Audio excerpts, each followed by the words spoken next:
मैं शशि सिडाना स्वागत करता हूं आपका आपके अपने YouTube channel chemistry and GK Shashi Sidana पर।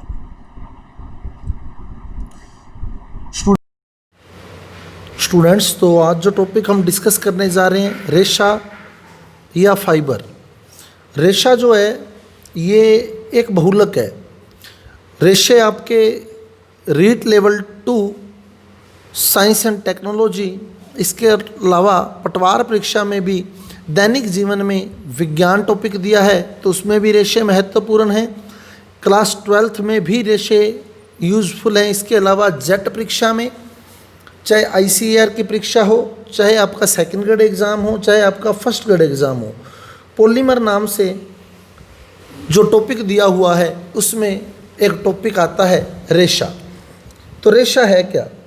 रेशे ऐसे बहुलक हैं जिनका निर्माण सामान्यतः हम वस्त्र उद्योग में करते हैं। तो रेशे वे बहुलक हैं जिनका उपयोग जो है वो वस्त्र उद्योग में किया जाता है। तो वस्त्र उद्योग में काम आने वाले बहुलक रेशे कहलाते हैं।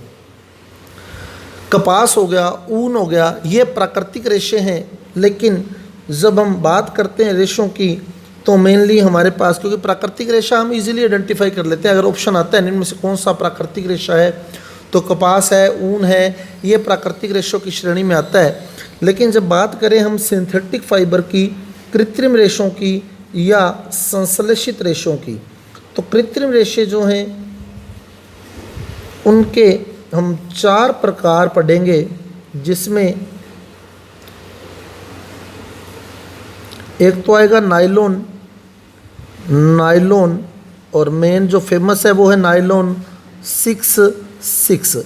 इसको 66 नहीं बोलेगा कोई, चाहे कोमा लगा है चाहे कोमा नहीं लगा, 66 ही बोला जाना है, नायलॉन 66। टेरिलीन, एक्रिलीन और रेयोन। नायलॉन 66, टेरिलीन, एक्रिलीन और रेयोन। इसमें से रेयोन जो है वो एक अर्ध संश्लेषित सेमी सिंथेटिक,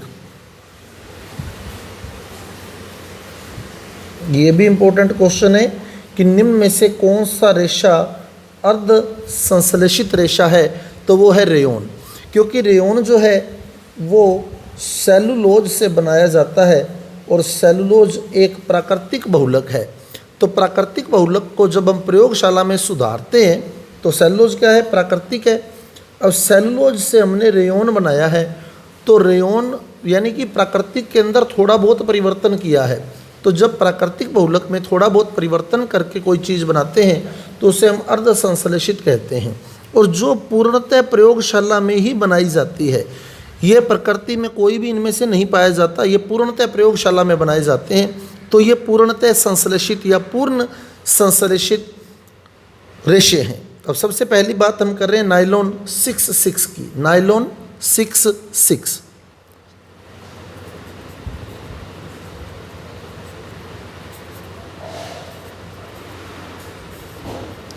नायलॉन 66। अब नायलॉन 66, ये 66 किसको शो कर रहा है? इसमें 2 6 लगे हैं जो ये बता रहे हैं कि इसमें 2 एकलक इकाइयाँ हैं और दोनों में ही 6 कार्बन है। इसमें 2 एकलक इकाइयाँ हैं और दोनों में ही 6 कार्बन है, इसलिए लिखा गया है नायलॉन 66। तो नायलॉन 66 में जो 6 लिखा हुआ है वो कार्बन की संख्या को बता रहा है। और इसकी जो एकलक इकाइयाँ हैं वो हैं हेक्सामेथिलीन डाइअमीन, हेक्सामेथिलीन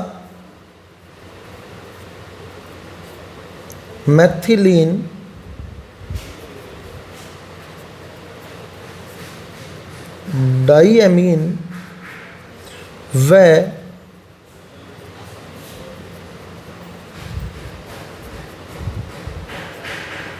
एडिपिक अम्ल। हेक्सामेथिलीन डाइअमीन व एडिपिक अम्ल। अब आप देखें, ये तो हमारे को पता लग गया नायलॉन 6 में कि 2 एकलक इकाइयों में 6 कार्बन है। तो फार्मूला लिखने का सिंपल सा मेथड है, जब 6 कार्बन है तो मैं 6 कार्बन पहले ही लगा लूँ, 1 2 3 4 5 6। तो ये 6 कार्बन मैंने लगा लिए एक एकलक इकाई के, प्लस ऐसे ही दूसरी एकलक इकाई के भी मैं 6 कार्बन लगा लूँ, 1 2 3 4 5 6। तो दोनों एकलक इकाइयों के मैंने 6 कार्बन लगा लिए। अब डाई एमीन, डाई मैंने 2 एमीन, एमीन यानी NH2, तो इसके इस साइड भी एक NH2 जोड़ दें और इसके इस साइड भी एक NH2 जोड़ दें। तो 2 NH2 ग्रुप मैंने जोड़ दिए, तो ये बन गया। यहाँ अब कार्बन के बंध पूरे कर दे तो कार्बन 4 बंध बनाता है, तो यहाँ 2H, यहाँ 2H, यहाँ 2H, यहाँ 2H, यहाँ 2H और यहाँ 2H। तो ये बन गया हेक्सामेथिलीन। मैथिलीन CH2 को बोला जाता है, मैथिलीन जो है वो CH2 के लिए यूज होता है, तो ये मैथिलीन है। हेक्सा यानी 6 मैथिलीन लगे हैं, 1 2 3 4 5 6। डाई एमीन यानी 2 NH2 लगे हैं, हेक्सामेथिलीन डाई एमीन। अब हमारी बुक्स में इसको कैसे दिया होता है वो भी देख लें। NH2 CH2 6 CH2 लगे हैं, 1 2 3 4 5 6। तो इसको क्रैमिंग नहीं करें, आप बड़े आराम से सोचें कि 6 कार्बन है, क्योंकि हो सकता है एग्जाम में आपसे फार्मूला भी पूछ ले। क्वेश्चन आया हुआ है रीट एग्जाम में, नाइलॉन 6 की एकलक इकाइयाँ हैं, ये क्वेश्चन रीट एग्ज़ाम के अंदर पूछा हुआ है। तो आपसे हो सकता है कि फार्मूला पूछ ले, तो फार्मूला बनाना सीखे आप लोग। 6 कार्बन लगाने हैं, डाई एमीन यानी 2 NH2 लगाने हैं, फिर बंध पूरे कर दें तो NH2 CH2 6, फिर आगे आ जाएगा NH2। तो ये फार्मूला बन गया। अब दूसरी एकलक इकाई पर चलें, प्लस। अब दूसरी एकलक इकाई को देखें, एडिपिक अम्ल। और अम्ल समूह मैंने आपको बताया हुआ है, अम्ल समूह जो होता है वो COOH, तो इसके इस साइड भी COOH कर दें और इसके इस साइड वाले कार्बन को भी अम्ल में बदल दें, COOH में। क्लियर। अब ये ध्यान रखना, नया COOH नहीं लगाना। क्यों नहीं लगाना उसको भी समझ लें। जैसे मैंने कहा 6 कार्बन है, 1 2 3 4 5 6। अगर आप नया COOH लगाते फिर तो नंबर ऑफ कार्बन बढ़ जाता, क्योंकि इसमें ऑलरेडी एक कार्बन आ रहा है। इसलिए हमने क्या करना है, इसी कार्बन को ही, इस 6 में से जो छठा कार्बन है और जो इधर पहला कार्बन है उसको ही COOH बना देना है। क्लियर। तो यहाँ भी आप देखें तो मैंने इस कार्बन को ही, जो मैं ऑलरेडी लिख चुका था, ऐसे इधर भी जो ऑलरेडी लिख चुका था, उन 6 कार्बन में से ही मैंने कोने वाले 2 कार्बन को COOH में कन्वर्ट कर दिया। अब बंध पूरे कर दें, CH2 CH2 CH2 CH2। तो ये एकलक इकाई तैयार होगी, एडिपिक अम्ल। तो हेक्सामेथिलीन डाइएमीन प्लस एडिपिक अम्ल। अब फार्मूला लिख रहा हूँ, COOH सिंगल बॉन्ड। अब CH2 कितने हैं, 4, तो 4 CH2 फिर COOH। और किसी भी बहुलक को बनाने में N अणु यानी बहुत सारे अणु भाग लेते हैं, तो इनसे पहले NN लिख देते हैं हम लोग कि बहुत सारे अणु यहाँ इस नाइलॉन 6 को बनाने में भाग लेंगे। अब क्या करना है, हमने जल निकालना है। इसमें से जल निकालना है, तो जल का सूत्र HOH, तो इसमें से -HOH करना है। तो इसके अम्ल से हम OH ले लेंगे और इसके एमीन से हम H ले लेंगे। क्लियर। तो HOH यहाँ से निकाल देंगे, जल निकाल दिया HOH। ऐसे इधर से OH ले लेंगे और एमीन से हम H ले लेंगे, तो ये हमने HOH निकाल दिया।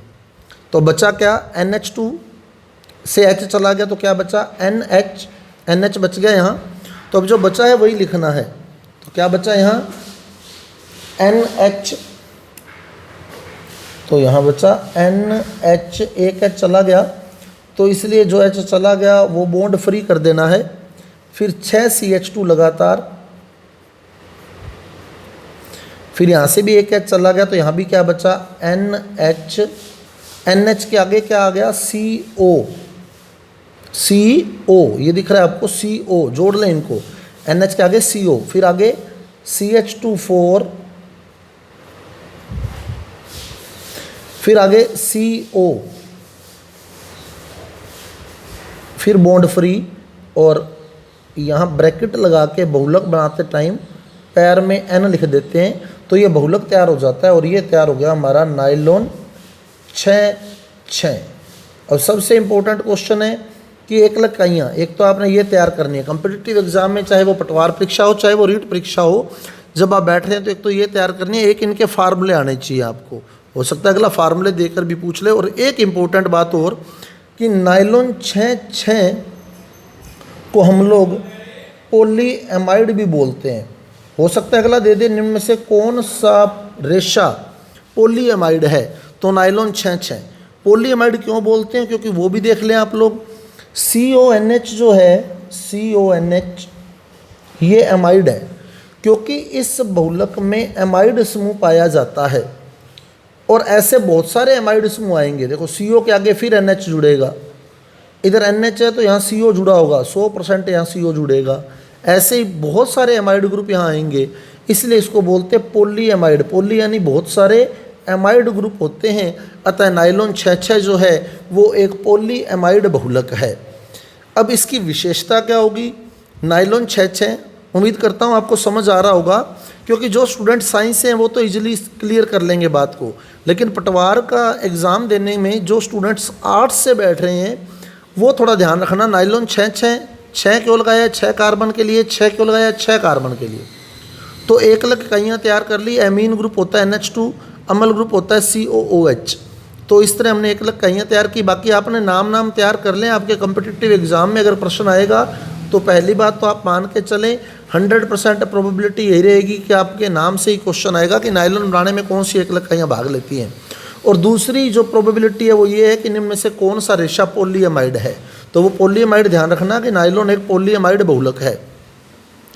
अब इसके अगली इंपॉर्टेंट बातें जो मेन बातें मैं आपको बता रहा हूँ, एक तो इसका गलनांक बहुत ज़्यादा होता है। अगर आपसे पूछ लेते हैं इनमें से किस रेशे का गलनांक उच्च है, तो नायलॉन का गलनांक जो होता है वो सबसे ज़्यादा होता है और इसके रेशे जो होते हैं बहुत मजबूत होते हैं, इसलिए इनका उपयोग टायर बनाने में, रस्सी बनाने में अधिक मजबूत होने के कारण और गलनांक ज़्यादा होने के कारण ही ऐसे रेशों का उपयोग टायर बनाने में, रस्सियाँ बनाने में, मशीनों के गेयर बनाने में, मशीनों के जो गेयर होते हैं उनमें भी रेशा डला होता है, तो वो रेशा भी इसी नायलॉन 6 से ही बनाया जाता है। मशीनों के गेयर, टायर में आपने देखा होगा टायर में भी ये धागा होता है, तो धागा जो होता है वो रेशे से ही बनता है। रस्सी भी मजबूत होनी चाहिए ताकि वो जल्दी से टूटे नहीं, तो नायलॉन 6 जो है इसका गलनांक ज़्यादा है, ये मजबूत ज़्यादा है, अतः इसका उपयोग टायर, रस्सियाँ, मशीनों के गेयर बनाने में किया जाता है। तो ये था नायलॉन 6। अगली बात करें हम टेरिलीन की, तो टेरिलीन अगला जो पॉइंट मैं उठा रहा हूँ वो है टेरिलीन।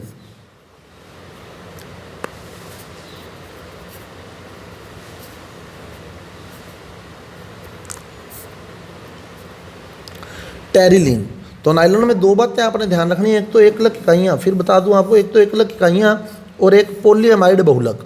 दो बातें तो विशेष ध्यान रखें आप लोग। और 12th के स्टूडेंट्स के लिए मैं कहूँगा, इक्वेशन आती है 12th के एग्ज़ाम में, तो आप लोग इक्वेशन भी तैयार करें। जो 12th बोर्ड से हैं स्टूडेंट, अगर वो ये वीडियो देख रहे हैं तो वो इक्वेशन भी तैयार करें। और बहुत सिंपल है, 6 कार्बन, एमीन ग्रुप, अम्ल ग्रुप, जल निकालें, बहुलक आपका तैयार है। एमाइड समूह है इसलिए पॉलीएमाइड है। अब बात करें हम टेरिलीन की, तो टेरिलीन जो है वो भी एक कृत्रिम रेशा, संश्लेषित रेशा है। अब टेरिलीन में भी दो वर्ड हैं, टेरिलीन के भी दो वर्ड मैं जोड़ रहा हूँ यहाँ, देखिए कैसे। तो टेरिलीन में जो दो शब्द हैं, टरथैलिक अम्ल,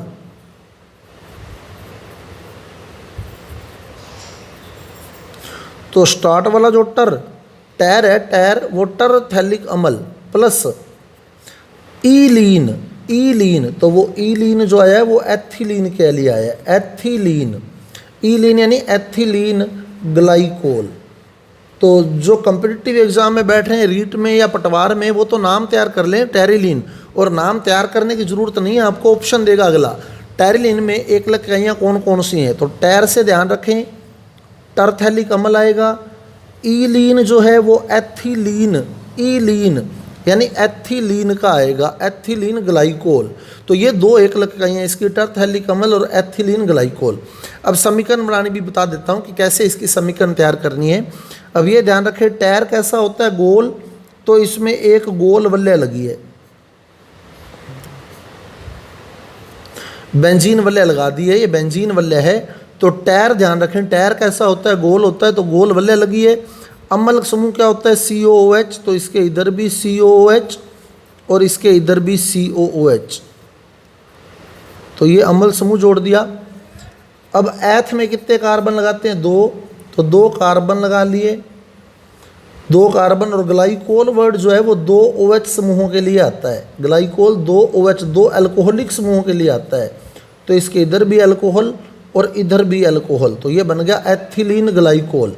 अब बॉन्ड पूरे कर दें, यहाँ 2H यहाँ 2H, तो ये फार्मूला बन गया एथिलीन ग्लाइकोल का।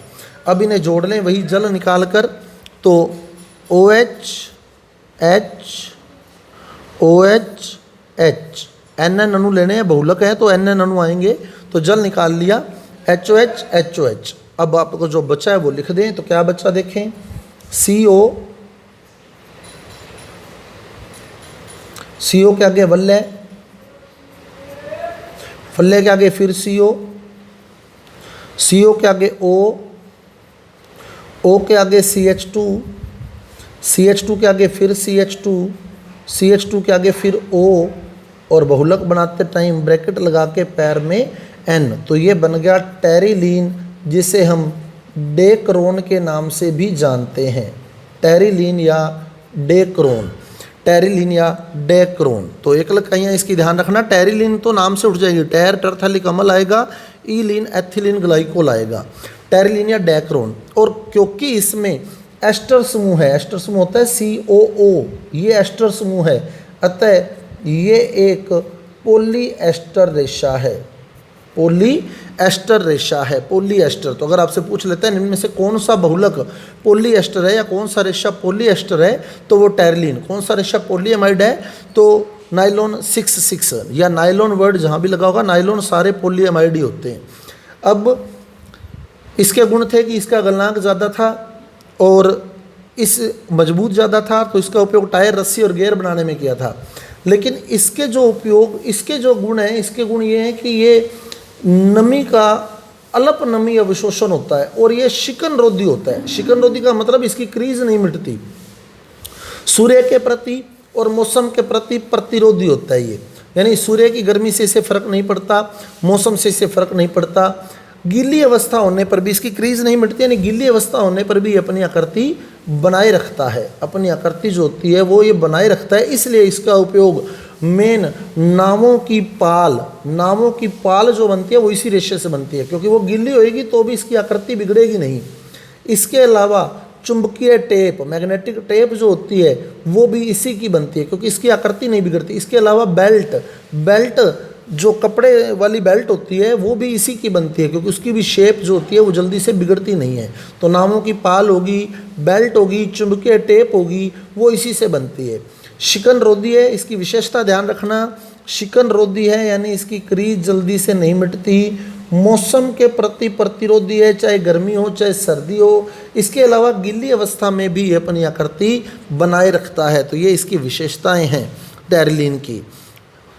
अब अगला रेशा हम देखें तो एक्रिलीन। एक्रिलीन जो है, एक्रिलीन तीसरा रेशा आता है हमारे पास, एक्रिलीन। तो एक्रिलीन को हम लोग PAN, P यानी पोली, A यानी एक्रिलो, N यानी नाइट्राइल, पोली एक्रिलो नाइट्राइल। तो poly acrylo nitrile, poly acrylo nitrile या आरलोन के नाम से भी जानते हैं, आरलोन। और ये एक औद्योगिक रेशा है। अगर आपसे पूछ लेते हैं निम्न से कौन सा रेशा औद्योगिक रेशा है, तो सबसे इम्पोर्टेंट बात यही है इस रेशे की, औद्योगिक रेशा है। एक्रिलीन, PAN यानी पॉली एक्रिलो नाइट्राइल या आरलोन एक औद्योगिक रेशा है। उद्योगों में इसका यूज ज़्यादा होता है। औद्योगिक रेशा इसको क्यों बोला गया है, क्योंकि ये बिकता बहुत ज़्यादा है। ये जो है बहुत ज़्यादा गर्म रेशा है। गर्म रेशा होने के कारण इसका उपयोग जो है गर्म वस्त्र जैसे स्वेटर है, गर्म टोपियां हैं, गर्म जुराबें हैं, तो एक्रिलीन से ही बनती हैं। और बहुत ही लाइट वेट है, ये बहुत ज़्यादा हल्का होता है और गर्म होता है, इसलिए इससे सर्दियों में काम आने वाले गर्म स्वेटर यानी ऊन के स्थान पर इसका उपयोग किया जाता है, ऊन के स्थान पर। पॉली एक्रिलोनाइट्राइल, अब समीकरण भी समझ लें इसकी। पॉली एक्रिलोनाइट्राइल तो कुछ भी नहीं है, समीकरण में 2 कार्बन है डबल बॉन्ड के साथ, 2 कार्बन डबल बॉन्ड के साथ, और इनके साथ हमने CN ग्रुप जोड़ा है, साइनाइड ग्रुप जोड़ा है।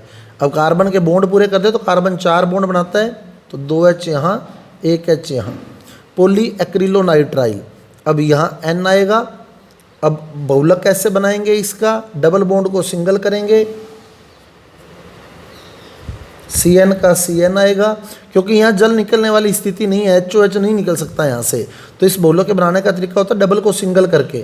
तो दोनों का एक एक बॉन्ड फ्री हो गया, क्योंकि जब डबल बॉन्ड को हमने तोड़ा तो सिंगल बॉन्ड बना और यहाँ पैर में N आ गया, तो ये बन गया पॉली एक्रिलोनाइट्राइल या एक्रिलीन। अब इम्पोर्टेंट बात सबसे, जब हमने नायलॉन 66 बनाया था तो वहाँ से हमने जल निकाला था, फिर जब हमने टेरलिन बनाया तो वहाँ से भी हमने जल निकाला। तो जब भी कोई अणु हम निकालते हैं तो वो तो होते हैं संगनन बहुलक, उनको हम बोलते हैं संगनन बहुलक। तो ये नायलॉन 66 और टेरलिन जो है वो संगनन रेशे थे, ये भी ध्यान रखना, ये संगनन रेशे थे। लेकिन जो एक्रिलीन है इसमें हमने क्या किया, डबल को क्या किया, सिंगल, तो इसमें से कोई जल वगैरह कुछ भी नहीं निकाला, द्विबंध को तोड़ा है, बस कुछ निकाला नहीं है, सिर्फ डबल बॉन्ड को सिंगल बदला है, सिंगल में बदला है। तो जब हम डबल को सिंगल बनाते हैं तो ऐसे बहुलक को हम बोलते हैं योगात्मक बहुलक। तो एक्रिलीन एक योगात्मक रेशा है और नायलॉन और टेरलिन जो होते हैं वो संगनन रेशे होते हैं। बहुत इंपॉर्टेंट बात है, निम्न में से कौन सा रेशा संगनन रेशा नहीं है, तो एक्रिलीन एक संगनन रेशा नहीं है, पॉली एक्रिलोनाइट्राइल, क्योंकि इसको हम लोग एक्रिलोनाइट्राइल बोलते हैं। तो बहुत सारे जब एक्रिलोनाइट्राइल जुड़े तो पॉली एक्रिलोनाइट्राइल बना, जिसे हम आर्लोन या औद्योगिक रेशे के नाम से जानते हैं। और यूज आपको बता दिया कि गर्म होने के कारण इसका यूज जो है वो स्वेटर बनाने में, गर्म जुराबे बनाने में, गर्म टोपियाँ बनाने में होता है।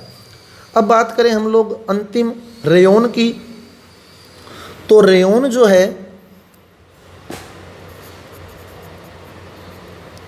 रेयोन एक अर्ध संश्लेषित रेशा है, पुनः निर्मित सेलुलोज के नाम से इसे जाना जाता है, पुनः निर्मित सेलुलोज, पुनः निर्मित सेलुलोज। और बनाने का तरीका क्या होगा, कागज़ लेते हैं, क्योंकि कागज़ सेलुलोज से ही बनता है। कागज़ को हम लोग NaOH के विलयन में भिगोकर, सोडियम हाइड्रोक्साइड के विलयन में भिगोकर बिल्कुल साफ कर लेते हैं,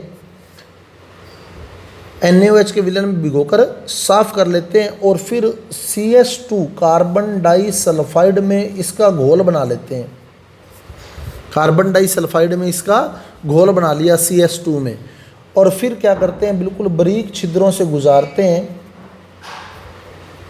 जिससे धागे नुमा जो रेशा प्राप्त होता है, जो धागा प्राप्त होता है, वो धागा ही रेयोन के नाम से जाना जाता है। तो रेयोन जो है पुनः निर्मित सेलुलोज है, और सेलुलोज से कागज़ बनता है, तो कागज़ को NaOH से साफ़ कर लेते हैं, फिर उसको कार्बन डाई सल्फाइड में घोल लेते हैं, और फिर उसको बारीक छिद्रों में गुजार कर जो धागा बनाया जाता है, चमकदार धागा, वो रेयोन ही होता है। और रेयोन का जो उपयोग होता है उससे वस्त्र और दरियाँ बनाई जाती हैं, मेन दरियाँ वगैरह जो बनाई जाती हैं वो रेयोन से ही बनाई जाती हैं। तो स्टूडेंट्स, ये थे आपके फाइबर, सिंथेटिक फाइबर। उम्मीद करता हूँ आपको समझ आया होगा। फिर एक बार रिपीट कर देता हूँ, नायलॉन 6 पॉलीएमाइड है, 1 लाख इकाइयाँ आपने तैयार करनी है, गुण ध्यान रखने हैं, गलनांक ज़्यादा है इसका, मजबूत ज़्यादा है, इसलिए टायर, रस्सी और गियर वगैरह बनाने में इसका यूज होता है। टेरलिन की 1 लाख इकाइयाँ ध्यान रखनी है, टरथैलिक अम्ल और एथिलीन ग्लाइकोल। और जो साइंस से स्टूडेंट हैं वो समीकरण तैयार करें, बिल्कुल 12th एग्जाम में समीकरण पूछी जा सकती है और पूछी जाती है। नायलॉन 66 और टेरलिन दोनों ही इंपॉर्टेंट है, दोनों में से एक समीकरण पक्की है 12th बोर्ड के एग्जाम में। तो टेरलिन को हम डेक्रोन के नाम से भी जानते हैं, और ये एक पॉलीएस्टर है, पॉलीएस्टर, और इसकी विशेषता है कि ये शिकन रोधी रेशा है और मौसम के प्रति बिल्कुल प्रतिरोधी है, और गिल्ली अवस्था में भी इसकी आकृति नहीं खोती, तो आकृति जैसी होती है वैसी इसकी आकृति रहती है।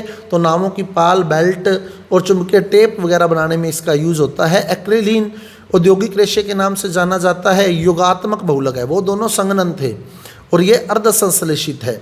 तो ये कॉम्पिटिटिव एग्जाम में क्वेश्चन पूछे जा सकते हैं आपसे। बनाने का मेथड आपको बता दिया है। गर्म होने के कारण एक्रिलिन का जो यूज है वो स्वेटर, टोपियाँ और गर्म जुराबे बनाने में किया जाता है। रेयन पुनः निर्मित सेलुलोज होता है, कागज से बनाया जाता है। कागज को NaOH से साफ कर लेते हैं, फिर CH2 में घोल लेते हैं, बारीक छिद्रों से गुजारते हैं, तो जो धागा बनता है वो रेयन होता है। तो ये था आपका फाइबर टॉपिक। यदि आपको समझ आया है, वीडियो अच्छा लगा है, तो कृपया मेरे वीडियो को लाइक कीजिए, मेरे चैनल को सब्सक्राइब कीजिए और आगे ज़्यादा से ज़्यादा शेयर कीजिए। कल मिलते हैं अगले टॉपिक प्लास्टिक के साथ। धन्यवाद।